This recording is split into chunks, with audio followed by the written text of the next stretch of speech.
Esta semana me topé con una historia curiosa. En 1875, Magdalena de Villalor recibió la carta de amor más larga de la historia que se haya registrado hasta ahora. Escrita en francés por un pintor llamado Marcel de Leclerc. Ahora, paradójicamente, aunque era la carta más larga de la historia, lo único que la carta decía era Je vous aime, yo te amo, en francés. Solo que Marcel repitió esa frase en la carta 1.875.000 veces. Es decir, el año en que estaban multiplicado por 1000. Ahora, él no escribió la carta personalmente, él contrató a alguien que lo hiciera. Pero de una manera muy curiosa, porque él le dictaba la frase, el individuo la repetía en voz alta y luego la escribía en el papel. Volvía a repetirle la frase, el individuo la repetía de nuevo y entonces volvía a escribirla en la carta, y así una y otra vez. Marcel pudo haberle dicho al escriba simplemente, escribe yo te amo 1.875.000 veces, pero no, él prefirió dictarla palabra por palabra y hacer que el escriba la repitiera antes de escribirla. Al final habían pronunciado y escrito yo te amo 5.625.000 veces. No conocemos el resto de la historia para saber cómo reaccionó esta mujer al recibir esta carta tan inusual. Tal vez hasta le dijo que no. ¿Quién sabe? Lo que sí podemos decir con toda certeza es que el verdadero amor es mucho más que palabras, aunque sean 5 millones. Y comienza a nivel vertical antes de que podamos realmente amar a otros horizontalmente en una forma genuina y sincera. Esa es una de las cosas que aprendemos en el pasaje que vamos a estudiar en esta mañana. Les pido por favor que vayan conmigo al Evangelio de Marcos, capítulo 12, para continuar con nuestra serie expositiva en este evangelio. Marcos capítulo 12, versículos 28 al 34.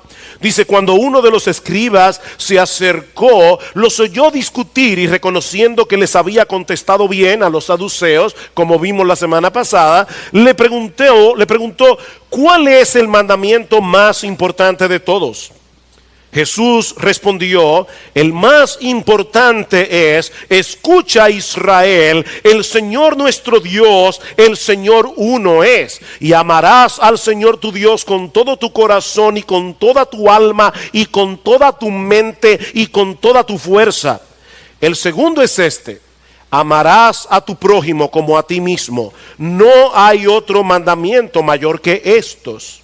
Y el escriba le dijo, muy bien, maestro, con verdad has dicho que Él es uno y que no hay otro además de Él, y que amarle con todo el corazón y con todo el entendimiento y con todas las fuerzas, y amar al prójimo como a uno mismo es más que todos los holocaustos y los sacrificios. Viendo Jesús que él había respondido sabiamente, le dijo, no estás lejos del reino de Dios. Y después de eso, nadie se aventuraba a hacerle más preguntas. Para el estudio de este pasaje, yo propongo dividirlo en 4 encabezados. En primer lugar, vamos a ver la pregunta del escriba en el versículo 28. Luego vamos a ver la respuesta de Jesús en los versículos 29 al 31. En tercer lugar, vamos a ver el entendimiento del escriba de la respuesta de Jesús en los versículos 32 al 33. Y finalmente veremos la evaluación que hace Jesús de la condición espiritual del escriba en el versículo 34. Así que veamos en primer lugar la pregunta del escriba. Ahora, debemos recordar que nos encontramos en la última semana del ministerio terrenal de nuestro Señor Jesucristo, y más particularmente en el día martes de esa semana, 3 días antes de su muerte en la cruz del Calvario. Y como hemos visto ya, ese día Jesús fue confrontado una y otra vez por los líderes religiosos de la nación que habían decidido acabar con Jesús. Pero uno tras otro quedaron atrapados en su propia trampa, hasta que se acerca este escriba. Y este hombre parece tener un interés genuino por las enseñanzas de Jesús. Noten nuevamente en el versículo 28, cuando uno de los escribas se acercó, los oyó discutir, y reconociendo que les había contestado bien. Y esa palabra en el original significa, reconociendo el escriba que Jesús le había respondido con brillantez, que Jesús le había respondido excelentemente, que la respuesta de Jesús fue hermosa y sabia. Este hombre estaba sorprendido por la sabiduría de Jesús, y eso lo motivó a hacer la pregunta que hizo: ¿cuál es el mandamiento más importante? Los escribas eran los teólogos de la época, los estudiosos de las escrituras por excelencia. Por eso eran llamados también intérpretes de la ley. Y casi todos ellos pertenecían a la secta de los fariseos. Estos hombres se pasaban la vida haciendo un estudio meticuloso de cada uno de los mandamientos del Antiguo Testamento y de todas las interpretaciones y aplicaciones de los rabinos, que en su afán de cumplir detalladamente la ley de Dios, habían subdividido cada mandamiento en otro conjunto de mandamientos hasta llegar a ser una lista de 613 mandamientos. 248 positivos y 365 negativos, es decir, una prohibición por cada día del año. Y no contentos con eso, también se enredaban en largas discusiones acerca de cuál de todos esos 613 mandamientos era más importante que los demás, cuáles tenían más peso. Y no deja de ser interesante notar que el mismo Señor Jesucristo veía algunos mandamientos como más prioritarios que otros. Por ejemplo, en Mateo capítulo 23, versículo 23, Jesús acusó a los fariseos de haber descuidado los mandamientos más importantes. ¿Recuerdan? Ay de vosotros, escribas y fariseos hipócritas, porque diezmáis la menta, el eneldo y el comino, y dejáis lo más importante de la ley: la justicia, la misericordia y la fe. Esto, diezmar, era necesario hacer sin dejar de hacer aquello. En otras palabras, debemos obedecer todos los mandamientos de Dios. Aún los más pequeños, como dice Jesús en Mateo capítulo 5, versículo 19. Pero algunos mandamientos son más prioritarios que otros por ser más fundamentales. De manera que lo que el escriba le está preguntando a Jesús es: ¿cuál es el mandamiento supremo? El más fundamental de todos. El mandamiento que sirve de soporte a todos los demás. El que se requiere para poder obedecer el resto de los mandamientos. Esta es una pregunta crucial, cuya respuesta necesitamos conocer. Mientras los demás líderes religiosos estaban tratando de atrapar a Jesús con preguntas capciosas, como hace mucha gente en el día de hoy: ¿puede Dios crear una piedra tan grande que Él mismo no la pueda cargar? ¿Puede hacer Dios con su poder que un círculo sea cuadrado? ¿Qué importancia tienen esas preguntas? Este hombre está preguntando algo crucial. Esta fue la primera pregunta inteligente del día. De hecho, fue la única pregunta inteligente del día. Señor, si yo quisiera agradar a Dios, ¿cuál es el mandamiento que yo debo poner en el tope de mi lista de prioridades? Eso es lo que el escriba le está preguntando al Señor. Esta fue la respuesta de Jesús.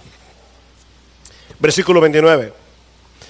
Jesús respondió: el más importante es: escucha, Israel, el Señor nuestro Dios, el Señor uno es, y amarás al Señor tu Dios con todo tu corazón y con toda tu alma y con toda tu mente y con toda tu fuerza. El Señor le responde al escriba citando las palabras que se encuentran en Deuteronomio capítulo 6, versículos 4 al 5. Un texto que es conocido como el Shema, una especie de credo que todo judío piadoso debía recitar en la mañana y en la tarde. Se conoce como el Shema porque esa es la primera palabra hebrea que aparece en el texto de Deuteronomio y que se traduce como escuchar en español. Shema Israel, Adonai Elohenu, Adonai Echad, el Señor nuestro Dios, el Señor uno es. Esta es una doctrina fundamental de las Escrituras. No hay otro Dios aparte del Dios vivo y verdadero que se revela en su creación y que se revela en su palabra. No hay otro Dios. Él es el único soberano. Él es el único que no necesita de nada ni de nadie para su propia existencia, para su propia subsistencia y para su propia felicidad. Él es perfecto en todos sus atributos. Él es perfecto en todo lo que él hace. Él es eterno, Él es inmutable, Él es omnisciente, Él es omnipotente, Él es perfectamente santo, Él es perfectamente justo, Él es perfectamente bueno, Él es perfectamente sabio. No hay nada ni nadie que pueda compararse con Él porque solo Él es Dios. Escucha, Israel. El Señor nuestro Dios, el Señor uno es. Todos los demás dioses que han sido adorados y seguirán siendo adorados a lo largo de la historia no son más que meras invenciones humanas, obras de manos de hombres. Pero nuestro Dios es el creador de los cielos y de la tierra. Él es el que sostiene el universo y a todas sus criaturas, cada una de ellas con la palabra de su poder. Ese es nuestro Dios. Por lo tanto, no puede haber otro mandamiento más prioritario, más importante, más fundamental que amar a ese Dios con un amor supremo. Como alguien decía, este es el mandamiento que nos protege del legalismo al cumplir todos los demás mandamientos. Este es el mandamiento que nos protege del legalismo al tratar de obedecer los demás mandamientos. Porque si no es el amor a Dios lo que nos mueve a la obediencia de sus mandamientos, entonces no hay obediencia realmente, sino un intento de manipular a Dios para que Él haga lo que yo quiero o para evitar su castigo. Es la motivación del amor lo que hace de nuestra obediencia verdadera obediencia. Así que este mandamiento es el más fundamental. Este mandamiento es el más prioritario. No hay otro deber que esté por encima de ese deber. Mi amigo, mi hermano, si tú te pierdes aquí, te pierdes en todo lo demás. La vida espiritual comienza y termina con el amor a Dios. Eso es lo que distingue a un verdadero creyente de uno que no lo es. Un cristiano genuino no es simplemente un individuo que va a la iglesia todos los domingos, una persona que lee la Biblia o que ora antes de comer. No, un cristiano es aquel que ama a Dios. Es un amador de Dios. No se trata simplemente de reconocer el hecho de que Dios existe o de conocer algunas cosas acerca de Él, o incluso estar de acuerdo en el hecho de que la Biblia es su palabra. No, lo que se nos ordena en este primer mandamiento es que amemos a ese Dios con una clase de amor que involucra todo nuestro ser. Todo nuestro ser. No se trata de un mero sentimentalismo, aunque nuestras emociones están involucradas en nuestro amor a Dios. Debemos amar a Dios con pasión, eso lo veremos en un momento. Pero mis hermanos, lo cierto es que se puede ir a una iglesia, se puede experimentar una descarga de adrenalina en el servicio de adoración y no tener amor real por la persona de Dios. Eso es posible. El amor del que se habla aquí implica una decisión de la voluntad y la determinación de entregarse por entero a alguien hasta el punto del sacrificio si es necesario. Esa es la idea de la palabra griega agapao, que se traduce aquí como amor en este pasaje. Todo el que ama a Dios con esa clase de amor llegó a un punto en su vida en que tomó la decisión voluntaria de dedicarse por entero a Él. Llegó a un punto en su vida en que tomó la decisión voluntaria de hacer de ese Dios su único Dios a través de la persona de su Hijo, nuestro Señor Jesucristo. Un ejemplo de ese tipo de amor es el que los casados estamos supuestos a tener por nuestras esposas, dice Pablo en Efesios capítulo 5, versículo 25. Aquí hay varios hombres casados. Todos nosotros un día tomamos la decisión de hacer que esta mujer sea nuestra esposa, una mujer en particular sea nuestra esposa. Nosotros tomamos la decisión de dedicarnos exclusivamente a esa mujer como esposos. Ese es el amor ágape. Todas las otras mujeres desaparecieron de nuestro radar el día en que nos casamos con esa mujer en lo que respecta al amor matrimonial. Y por supuesto nosotros podemos y debemos amar a otras personas, aún a otras mujeres, pero no como amamos a la nuestra. Ese amor es exclusivo. Lo que hacemos con nuestra esposa no podemos hacerlo con nadie más, porque sería infidelidad. Bueno, de la misma manera, solo que en un sentido infinitamente superior, hubo un día en que Dios nos atrajo hacia Él con cuerdas de amor y nosotros nos entregamos por entero a ese Dios para que Él sea nuestro único Dios, el objeto supremo de nuestra devoción, de nuestra obediencia y de nuestro deleite. De ahí la insistencia del texto en la palabra todo. ¿Se dieron cuenta?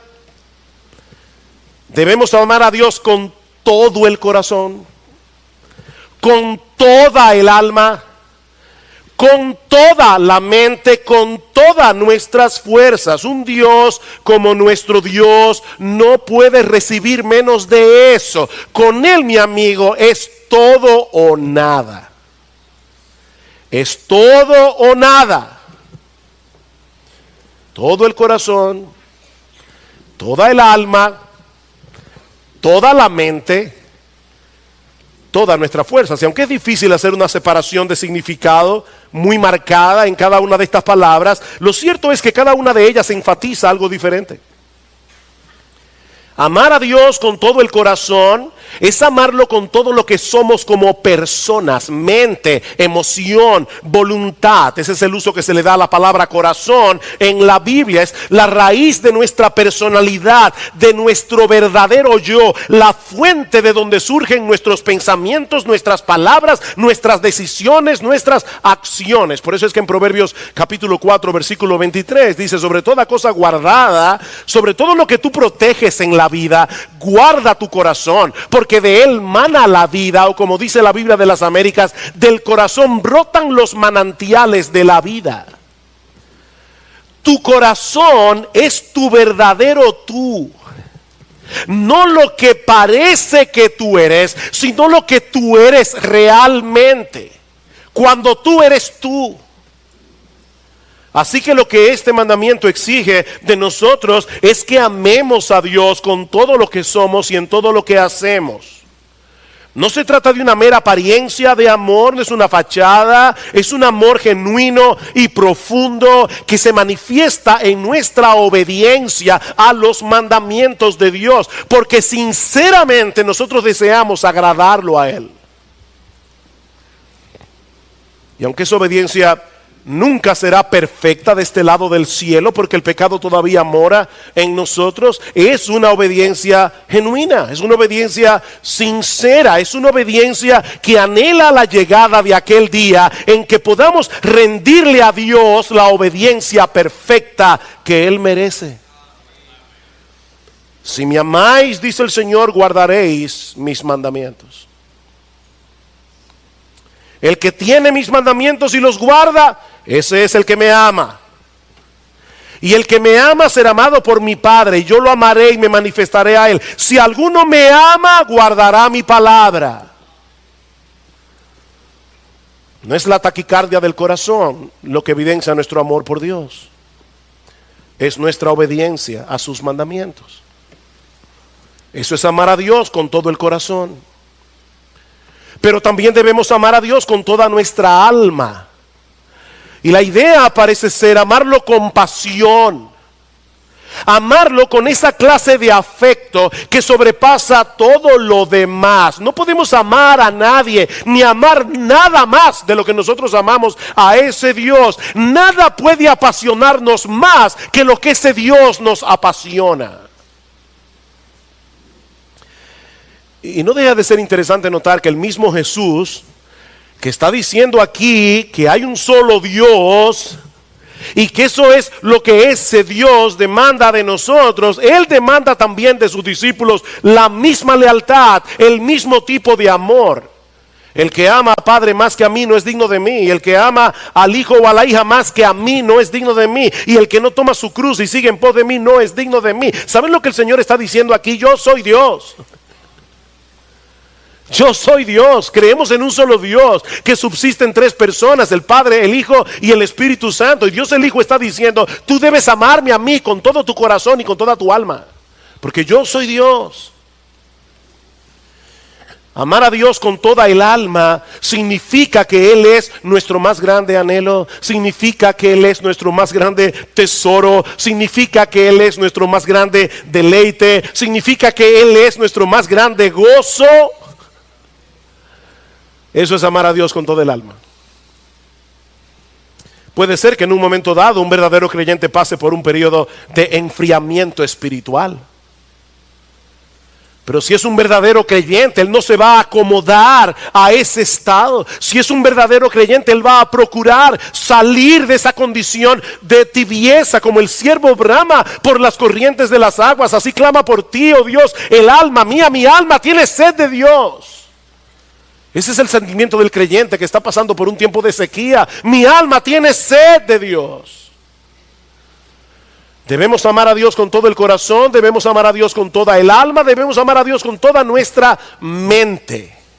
Debemos poner al servicio de Dios todas nuestras capacidades intelectuales, debemos poner al servicio de Dios todo nuestro entendimiento. Una de las cosas que eso implica en la práctica es que todo aquel que verdaderamente ama a Dios aplica sus capacidades intelectuales, las que Él les dio, para entender cada vez mejor las riquezas de su revelación. ¿Qué nos dice Dios de sí mismo y de sus obras y del Evangelio y de Cristo en su palabra, la Biblia? Mis hermanos, esa es una de las razones por las que en esta iglesia mantenemos la centralidad de la exposición de las Escrituras en nuestros servicios de adoración. Para amar a Dios con toda nuestra alma y darle a Él lo mejor de nuestros afectos, nosotros debemos entender quién es ese Dios. Nosotros debemos entender qué es lo que ese Dios ha hecho por nosotros en la persona de nuestro bendito Señor y Salvador Jesucristo. Mis hermanos, las emociones genuinas que se despiertan en los servicios de adoración en la iglesia son las que comienzan en el intelecto. En el intelecto.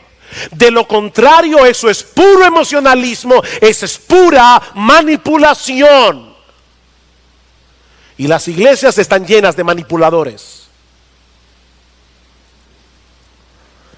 Jesús le dijo a la mujer samaritana en Juan capítulo 4 versículo 23 que Dios está buscando verdaderos adoradores. ¿Y sabes quiénes son los verdaderos adoradores? Los que le adoran en espíritu y en verdad.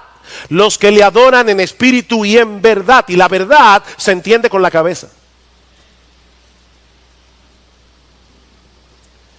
Debemos amar a Dios con todo nuestro corazón, debemos amar a Dios con todo el alma, debemos amar a Dios con toda nuestra mente, debemos amarlo con todas nuestras fuerzas. Es decir, debemos amar a Dios con la totalidad de nuestras capacidades físicas. Dedícame a mí lo mejor de las facultades con las que yo te he dotado. Dedícame a mí lo mejor de tus energías. Dedícame a mí lo mejor de tu capacidad productiva. Hay personas que son increíblemente creativos y productivos a la hora de hacer dinero, o para hacer que una empresa funcione como debe funcionar. Bueno, amar a Dios con esas facultades significa hacer lo que tú haces en cualquier área de tu vida, incluyendo tu trabajo, para la gloria de Dios, para que la gente reconozca en ti las capacidades que Él te ha dado, no para que te admiren a ti, sino para que admiren a Dios. Pero también implica poner esos dones, talentos y recursos al servicio de su iglesia. También significa poner esos dones, talentos y recursos para la expansión del reino de Dios. Nosotros debemos ser creativos y productivos para la obra de Dios en la iglesia y en el mundo. La iglesia es un cuerpo. La iglesia no está llamada a que un grupito de hombres lo hagan todo. La iglesia está llamada a ser un equipo de hombres y mujeres, un ejército donde todos estamos poniendo nuestros dones, nuestros talentos, nuestros recursos, nuestras energías para la expansión del evangelio, para la edificación del cuerpo de Cristo. Nosotros necesitamos hombres y mujeres entregados por entero en cuerpo y alma al servicio del Señor. Esa famosa distinción que hacen algunos, bueno, hay creyentes que están a tiempo completo, los pastores obviamente, otros que no están a tiempo completo. Eso es falso. Todos los cristianos estamos a tiempo completo, porque todos somos creyentes 24/7, los 365 días del año. Ama a Dios con todas tus fuerzas. Amar a Dios es el mandamiento más importante de toda la Biblia, pero amarlo de esa manera. Ese es el deber que debemos colocar en el tope de nuestra lista de prioridades. Debemos dedicarle a Dios todo lo que somos y hacer de Él nuestro más grande tesoro, nuestro más grande deleite, nuestro más grande gozo. Eso es lo que implica amar a Dios con todo nuestro corazón, con toda nuestra alma, con toda nuestra mente, con todas nuestras fuerzas. Pero hay algo más implicado en ese mandamiento. Vean una vez más el versículo 31. El escriba le preguntó a Jesús por el mandamiento más importante, pero ahora el Señor quiere hacerle ver que el amor a Dios está inseparablemente unido al amor al prójimo. Versículo 31. El segundo es este. Él le hizo una pregunta, pero el Señor siempre da más de lo que uno le pide. El segundo es este: amarás a tu prójimo como a ti mismo. No hay otro mandamiento mayor que este. Y el Señor está citando aquí Levítico capítulo 19, versículo 18. Deuteronomio 6, Levítico 19. En el texto paralelo en el Evangelio de Mateo dice que estos dos mandamientos, amar a Dios y amar al prójimo, resumen toda la ley y los profetas. En estos dos mandamientos se resume toda la ley y los profetas. En otras palabras, todo lo que Dios nos ha revelado en su palabra nos lleva de la mano al cumplimiento de estos dos deberes: amar a Dios con todo tu ser, amar al prójimo como a ti mismo. No se puede amar a Dios sin amar al mismo tiempo a aquellos que llevan impresa su imagen. Y el hombre fue hecho a la imagen de Dios. Debemos amar a Dios, debemos amar al prójimo.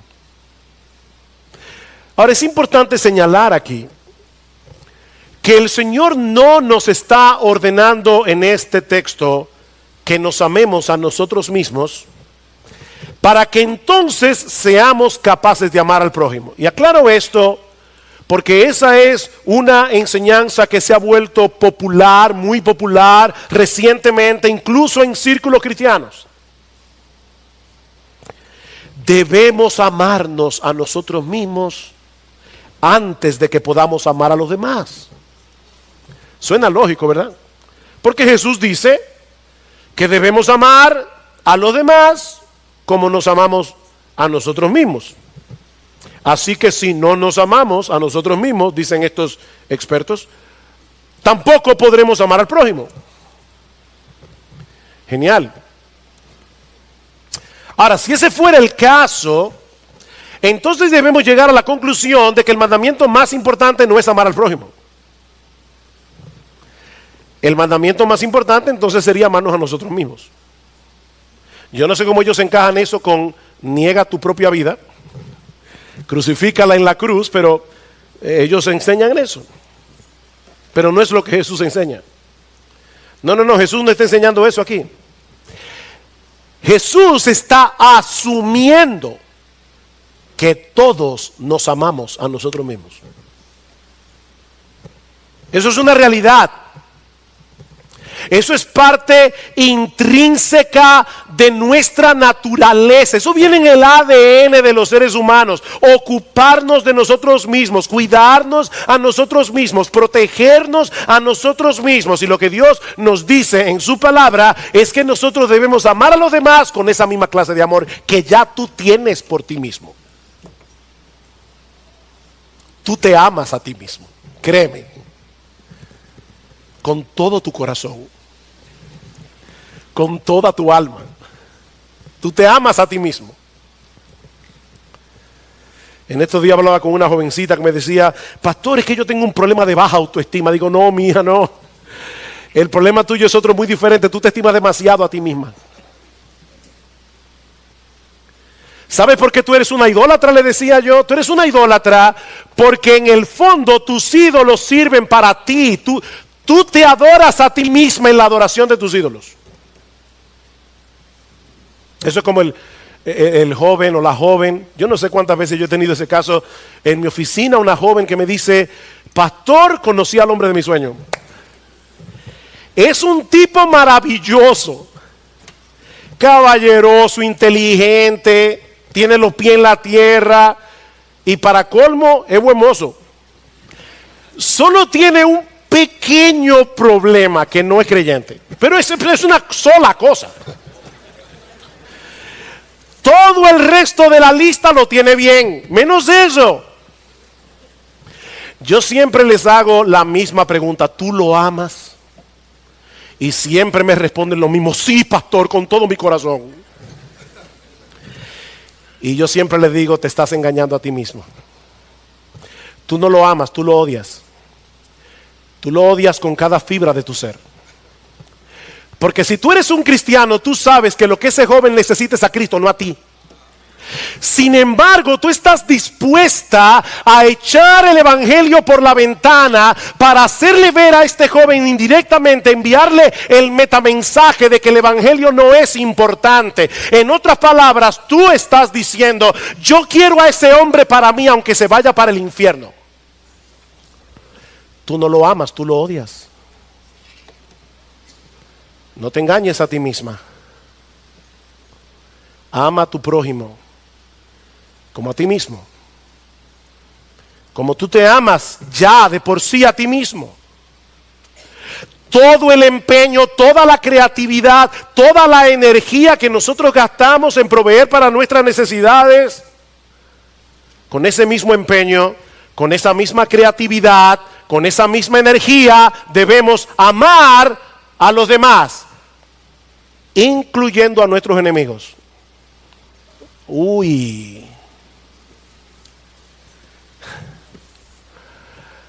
Si tú amas a los que te aman, dice Jesús, ¿qué recompensa tú vas a recibir? Hasta los impíos hacen eso.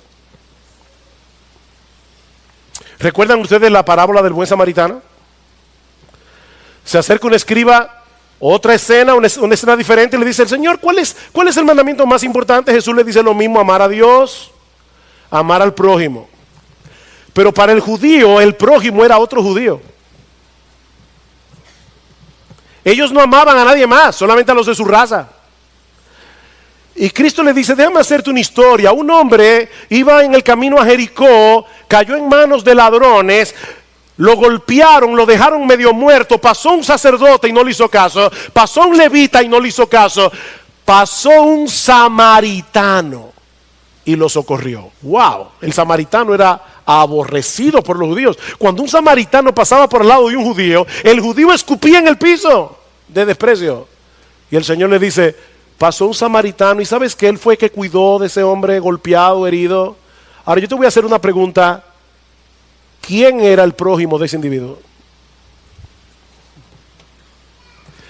Los judíos odiaban tanto a los samaritanos que él no pudo decirle: oh, el samaritano. No, el que cuidó de él. Ah, está bien, ve y haz lo mismo. Ve y haz lo mismo aún por aquellas personas que tú desprecias. Ve y haz lo mismo, porque ese es tu prójimo, el que te necesita. Ese es tu prójimo. Este mandamiento de amar al prójimo también es fundamental. Por eso decía Agustín de Hipona en una frase que ha sido muy mal interpretada: ama y haz lo que quieras. Ama y haz lo que quieras. Porque si de verdad amas a Dios con todo tu ser y amas a tu prójimo como a ti mismo, vas a cumplir a favor de Dios y del prójimo todos los mandamientos. ¿O no es así? Pablo dice en Romanos capítulo 13, versículo 8, que todo aquel que ama a su prójimo ha cumplido la ley. Y ahora explica: porque no adulterarás, no matarás, no hurtarás, no dirás falso testimonio, no codiciarás, y cualquier otro mandamiento. En esta sentencia se resume: amarás a tu prójimo como a ti mismo. El amor no hace mal al prójimo, así que el cumplimiento de la ley es el amor. El que ama a Dios va a cumplir la primera tabla de la ley: no tendrás dioses ajenos delante de mí, no te harás imagen de Dios, no tomarás el nombre del Señor en vano, guardarás su día santo para tener comunión con Él. El que ama al prójimo va a cumplir la segunda tabla de la ley: honra a tu padre y a tu madre, obedece a las autoridades que Dios ha puesto sobre ti, no matarás, no hurtarás, no mentirás, no codiciarás.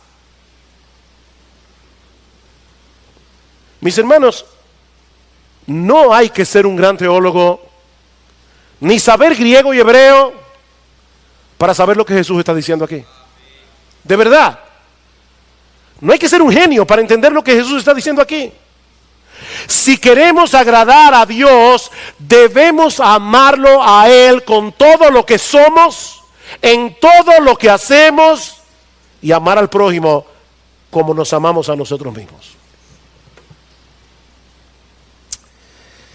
Veamos ahora mucho más brevemente, ya hemos visto la pregunta, la respuesta.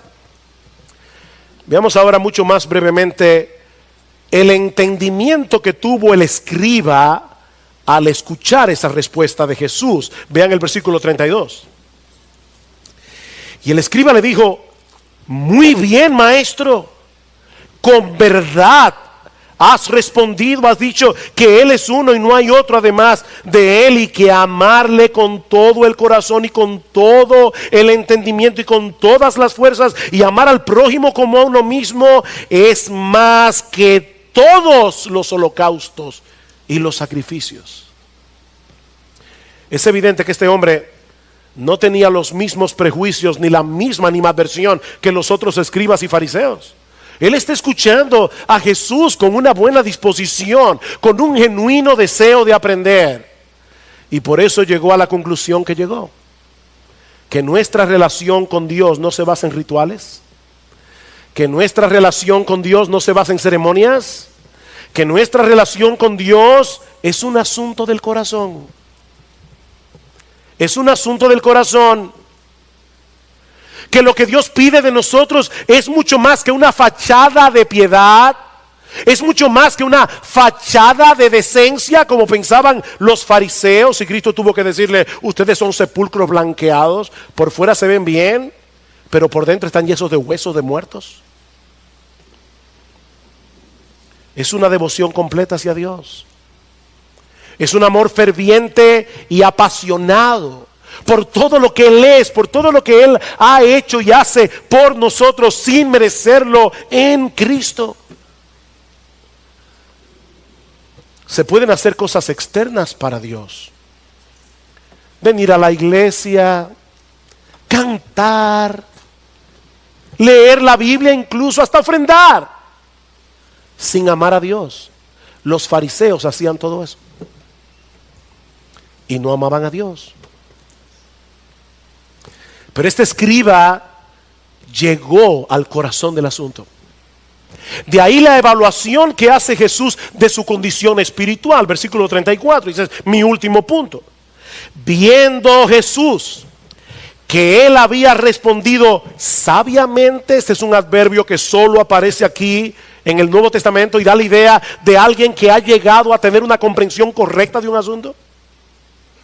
Viendo Jesús que este hombre había dado en el clavo, que había entendido las implicaciones de sus palabras, le dijo: no estás lejos del reino de Dios.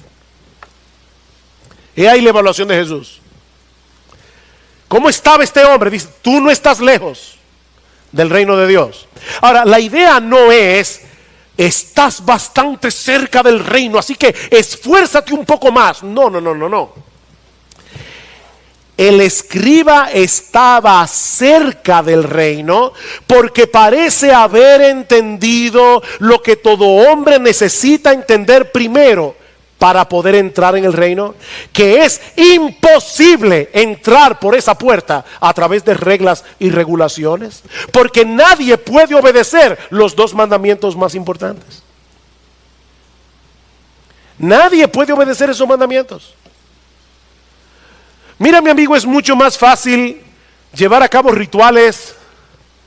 Es mucho más fácil en Semana Santa cargar con una cruz el Domingo de Ramos y hacer muchísimas cosas de esas que la gente hace. Es mucho más fácil hacer eso que amar a Dios con todo tu ser. Es mucho más fácil escribir una carta como la de Marcel de Leclerc y escribir Jebusem 50,000 veces que amar al prójimo como a ti mismo. Escribir esa carta es más fácil, y más si contrata a alguien que te la escriba por ti.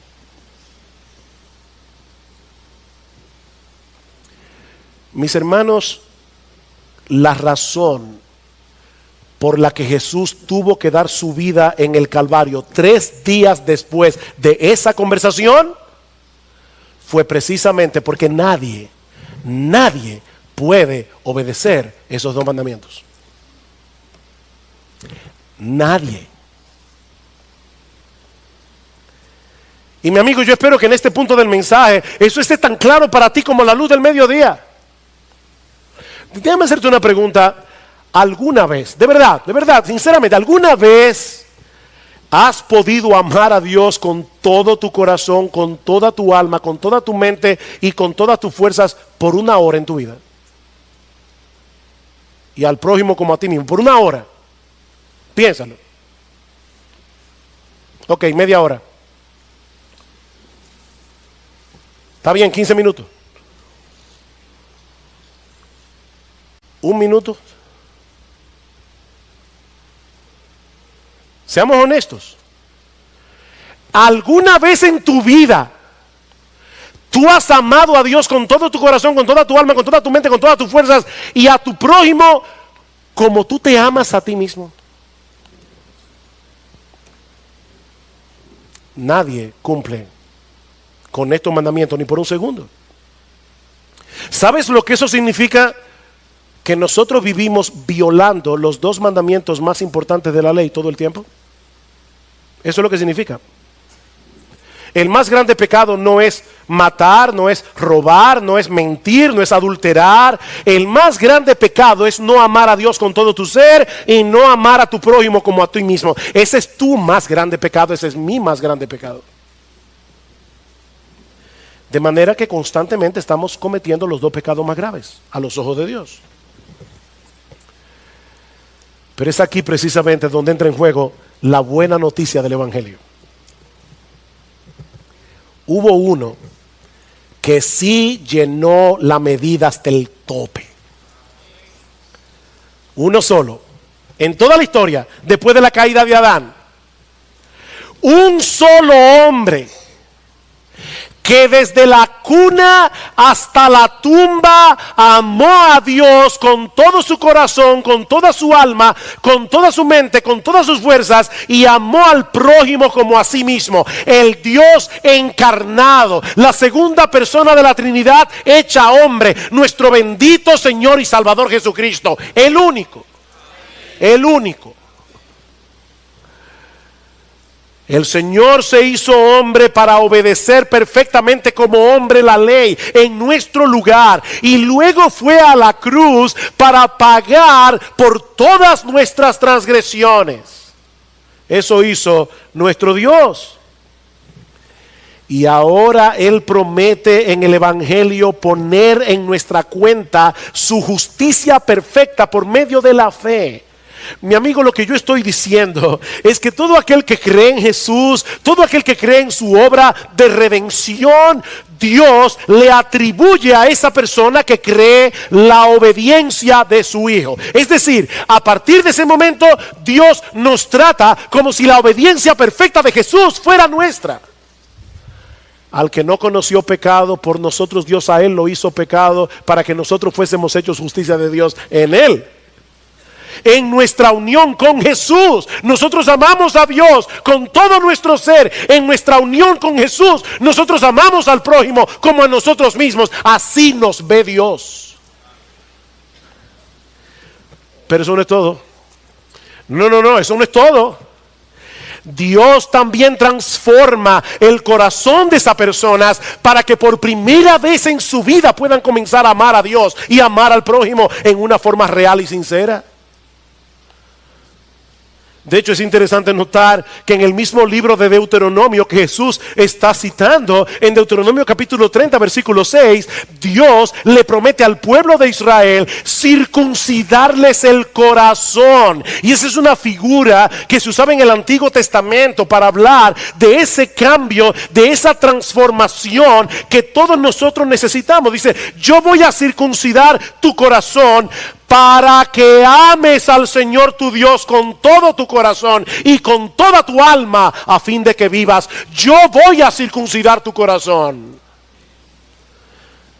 No, nadie puede amar a Dios con todo su ser, a menos que Él cambie nuestro corazón orgulloso y egoísta e incrédulo por un corazón creyente, amante y obediente. Nadie puede amar a Dios a menos que Dios haga eso. Es lo mismo que dice Ezequiel capítulo 36 versículo 26. Os daré un corazón nuevo y pondré un espíritu nuevo dentro de vosotros. Quitaré de vuestra carne el corazón de piedra y os daré un corazón de carne. Pondré dentro de vosotros mi espíritu y haré que andéis en mis estatutos y que cumpláis cuidadosamente mis ordenanzas. No somos salvos por obras, no somos salvos por obedecer, pero somos salvos para obrar y somos salvos para obedecer.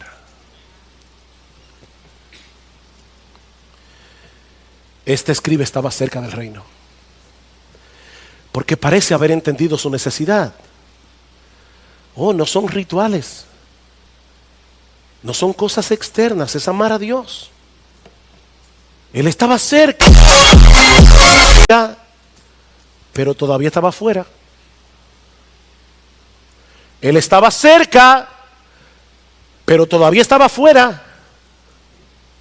Y si no se arrepintió de sus pecados y puso toda su confianza en la muerte de Cristo en la cruz, que iba a ocurrir 3 días después de esta conversación, este hombre quedará excluido del reino por los siglos de los siglos. El mismo Jesús comienza en el Evangelio de Marcos, capítulo 1, versículo 14, diciendo: el reino de los cielos se ha acercado, arrepentíos y creed en el Evangelio. He ahí cómo se entra en el reino de Dios. Este hombre estaba cerca porque vio su necesidad.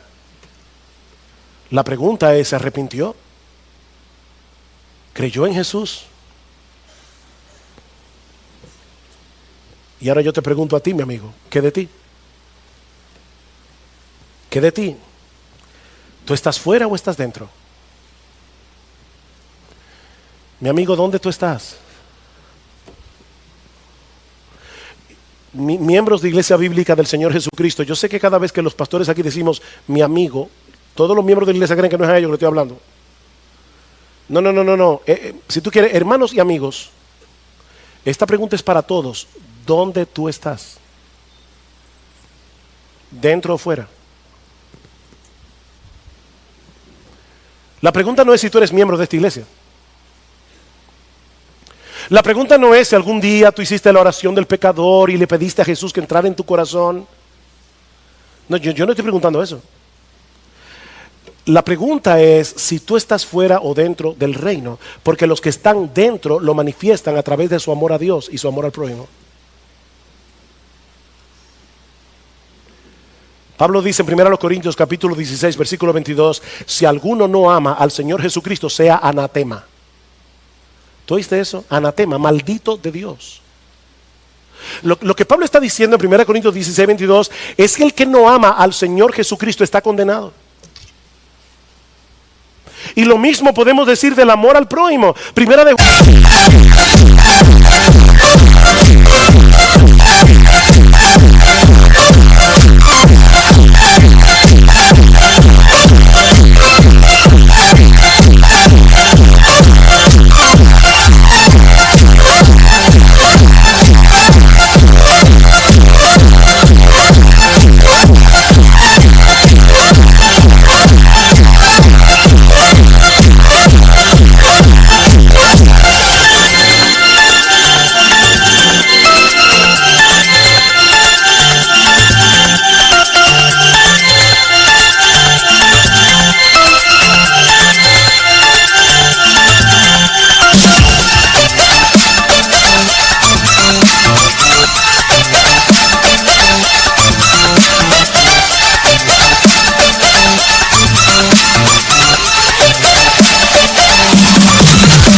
Juan capítulo 4 versículo 7: amados, amémonos unos a otros, porque el amor es de Dios. Todo aquel que ama es nacido de Dios y conoce a Dios, porque Dios es amor. El que no ama no ha conocido a Dios.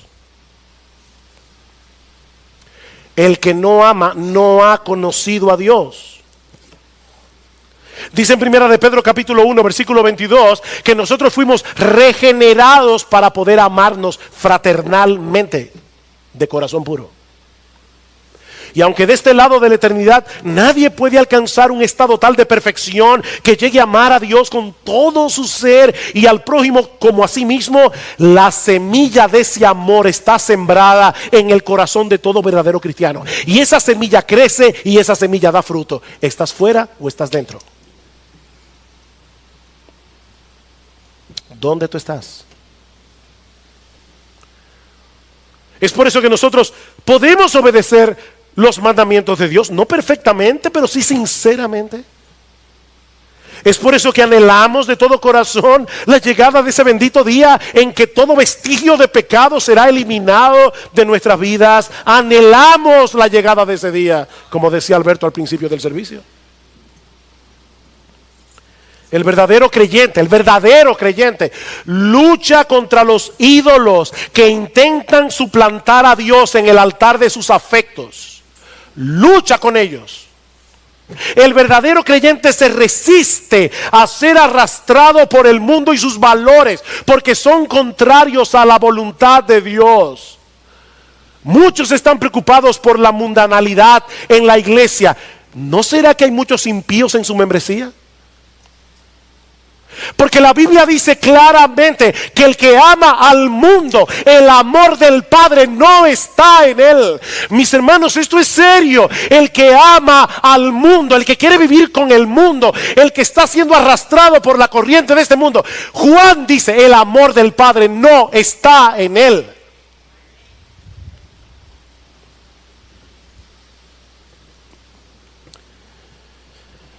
El verdadero cristiano se arrepiente cuando se da cuenta de que el orgullo, el egoísmo, le han impedido amar y servir al prójimo como debieran hacerlo. La vida cristiana es una vida de arrepentimiento. Alguien decía, lo que caracteriza al cristiano es que se arrepiente más. Es una vida de arrepentimiento. Y yo vuelvo y te pregunto, mi amigo, ¿dónde tú estás? ¿Dentro o fuera del reino de Dios?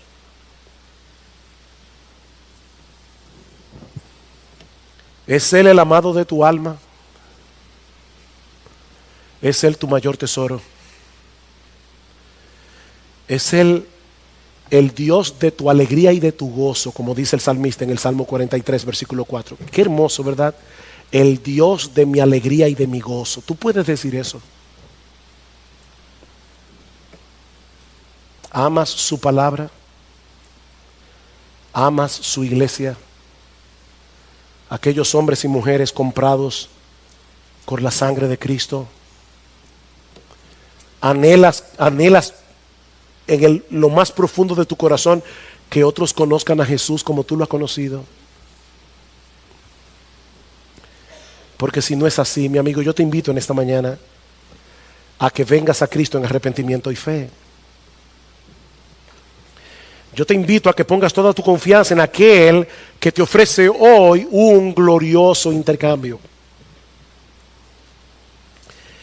Él va a tomar todos tus pecados, incluyendo el pecado de no amar a Dios y amar al prójimo, todos tus pecados, y los va a arrojar en el fondo del mar. Y Él va a poner en tu cuenta su justicia perfecta por medio de la fe. Qué glorioso intercambio. Mi amigo, pídele a Jesús que transforme tu corazón egoísta, orgulloso e incrédulo en un corazón creyente, amante y humilde. Porque Él ha prometido que Él no va a echar fuera a ninguno que venga ante su trono de gracia, clamando por perdón y misericordia. Él no echará a ninguno fuera.